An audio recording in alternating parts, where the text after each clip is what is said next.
karena badan itu harus bergerak 24 jam. 24 jam, maka dia kan membutuhkan energi. Nah, energinya kalau kita nggak makan kan habis nih. Iya. Ya kan? Berarti harus dapat dari cadangan kan? Cadangan. Nah, cadangan energi kita itu ada di otot, namanya glikogen, ada di otot, ada di hati. Nah, setelah apa yang kita makan udah habis dibakar untuk tenaga, badan kita mulai ngebakar glikogen yang ada di otot dan di hati. Nggak makan juga.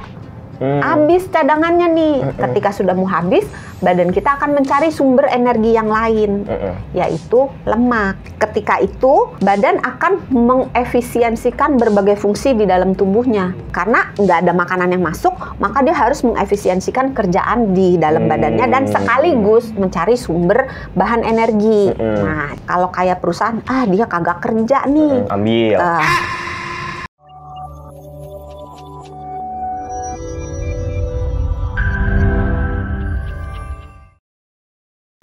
Kalau gitu, autofagi itu baik nggak sih buat tubuh, buat kesehatan? Basically, autofagi is bahasa Inggris. Kalau bahasa Inggris semua saya nggak ngerti. Ya. Iya, baik atau enggak autofagi buat tubuh gitu? Oh, baik. Walaupun ada yang dimakan.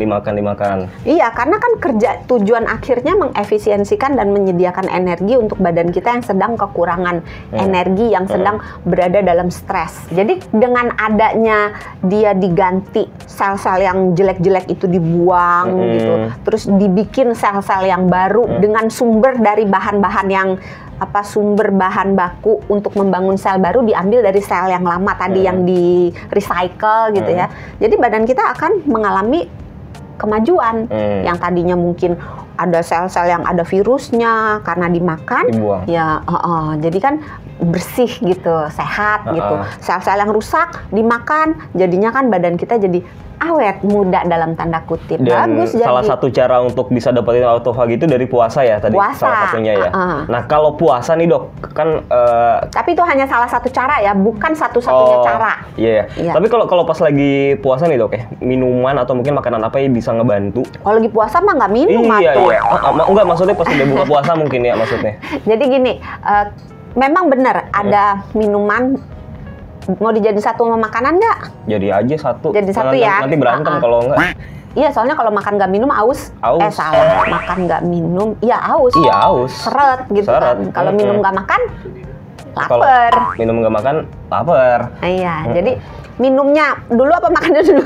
Minumnya dulu ya? Minuman dulu aja.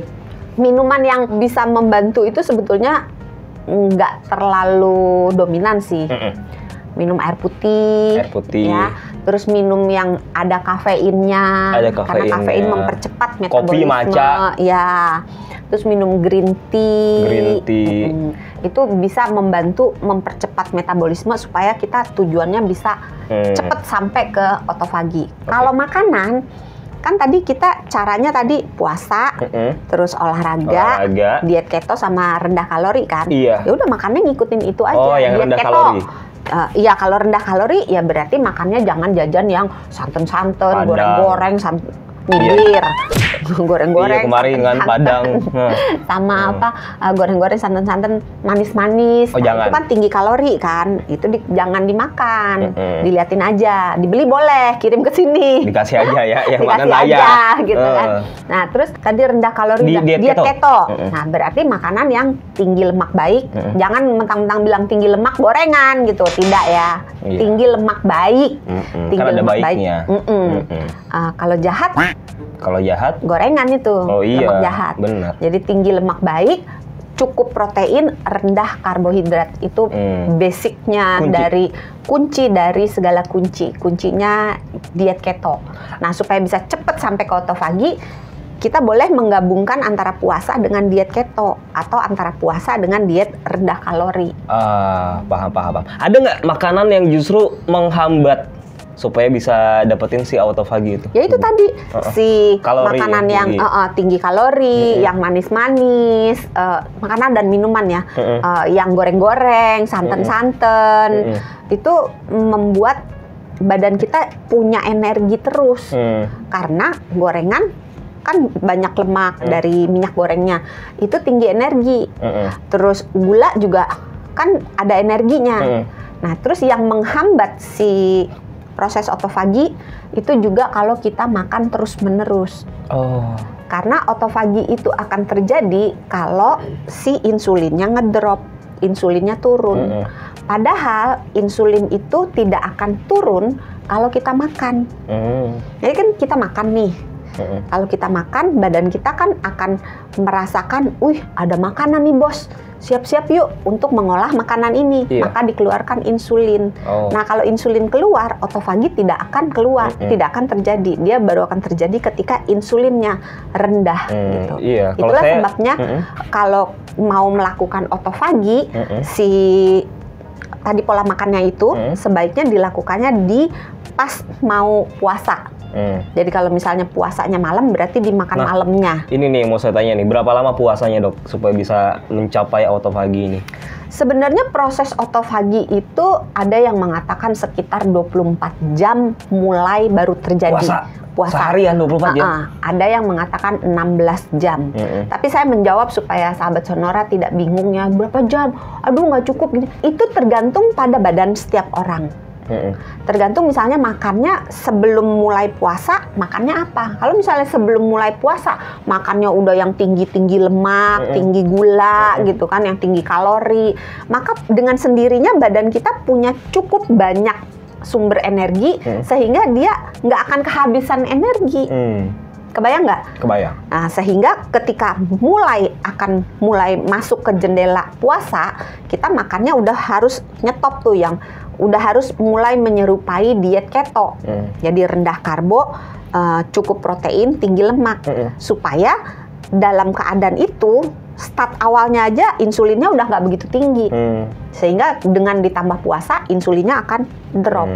Insulinnya ngedrop, maka kita lebih mudah masuk ke otofagi. Jadi sebenarnya agak susah kalau ditanya berapa jam. Rata-rata sekitar 24 jam.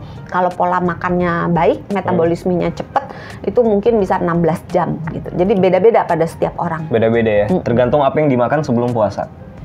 Sama tergantung cadangan dia banyak nggak. Karena biasanya otofagi itu baru akan dicapai biasanya ketika tubuh kita sudah mulai membakar lemak. Nah, tubuh kita baru akan membakar lemak kalau cadangan-cadangannya udah banyak yang udah habis.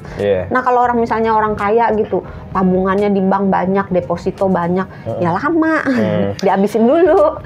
Tergantung. Sebagai closing statement dari tadi kita ngebicarain soal efisiensi tubuh ya dalam bentuk otofagi. Ada yang pengen disampaikan kepada pemerintah?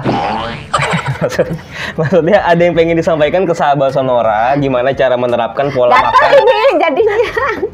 Gimana cara sederhananya dok untuk bisa menerapkan pola makan yang mendukung untuk mencapai otofagi ini?